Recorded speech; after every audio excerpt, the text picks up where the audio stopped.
That's the opening bell on Wall Street. Bob's Discount Furniture gets the honor that's today. A joke. I did. I know. There they are. That's adorable. Bob's Discount Furniture. That's the president and CEO, Bill Barton. Thought his name would be Bob, but okay. Is bringing in the celebration of the company's new IPO. Let's take a live look at the stock market right now. Stocks are down across the board. Down is down about almost 300. There you go, 300 points. CBS News business analyst Jill Schlesinger is here. Good to see you. In like the best outfit. Can we just talk about the outfit for 1 Both second? Both of you are like showing me up. Well, Whatever. That's nice of you, but the leather is a look. Well, okay, let's move on. Yeah, you look great. But what doesn't look great is the panic that we're starting to see on Wall Street, Jill. Did you say the P word? I did say the P word. Where do I see panic? Panic at the disco, but also panic on Wall Street. I don't know. There's this all this stuff about Anthropic's new AI advancements.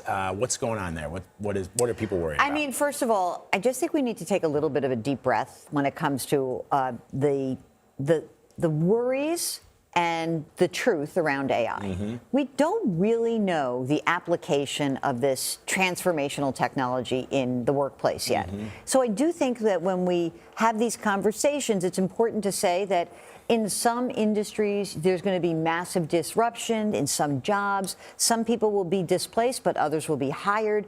But it's all early days. And so I do think it's important that we kind of temper all of this discussion with a reality check. And that is that a lot of companies are saying, we know AI is going to impact us. We're not exactly sure how.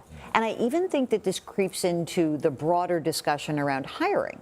Because when you look at the number of layoffs, like we had a report this morning, Challenger Grain Christmas says it's the worst January since the financial crisis. Okay, that's bad, but is that really all AI related? I doubt it. A lot of it is about companies just wanting to be more profitable. So when we talk about AI, I think we have to know there will be winners, there'll be losers. We don't know how it's going to shake out. We know it's going to really be important for people to use AI, to be familiar with it, to see how it can help you in your life and in your jobs. This is so interesting. I was just on TikTok yesterday and I saw this video from Jensen from NVIDIA, and someone had asked him, who's the smartest person that you know? And he sort of hesitated to respond. And he didn't actually give a response on a person, but he talked about how we traditionally think of people being smart if they were good at math or software engineering, and how that's sort of shifting. Now we have AI to do some of those things. And he talked about how actually just like catching vibes is what people want to hire for now. And I just wonder, to that point, like how this impacts real people. Yeah, I mean, I think what's fascinating is that adaptability is probably the most important commodity in the job market, right?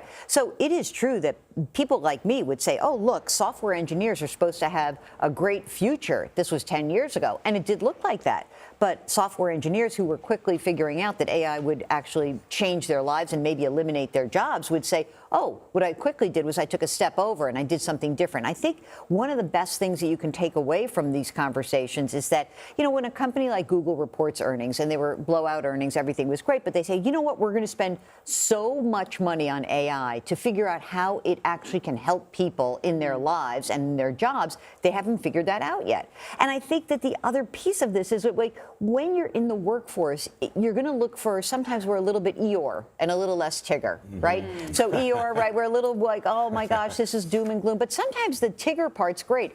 I'll just give you a quick story. I was putting together a PowerPoint for a presentation I was making, and I thought, you know what, let me pop this into Claude and see what it looked like. It wasn't perfect, but within 5 minutes, it was 85% of the way there. That allowed me to shift and do one other thing that was actually much more profitable for me in my life. So I think we will see the benefits. There are going to be costs. There are going to be losers. I don't want to say that I don't want to sugarcoat that. We just don't know how this is going to shake out. So before you go to doom and gloom, breath, see where we are today, adaptability. That's the number one commodity. Everything is replaceable. Yeah, that's true. That is Thanks, absolutely Jill. true. Sure. Thanks, Joe.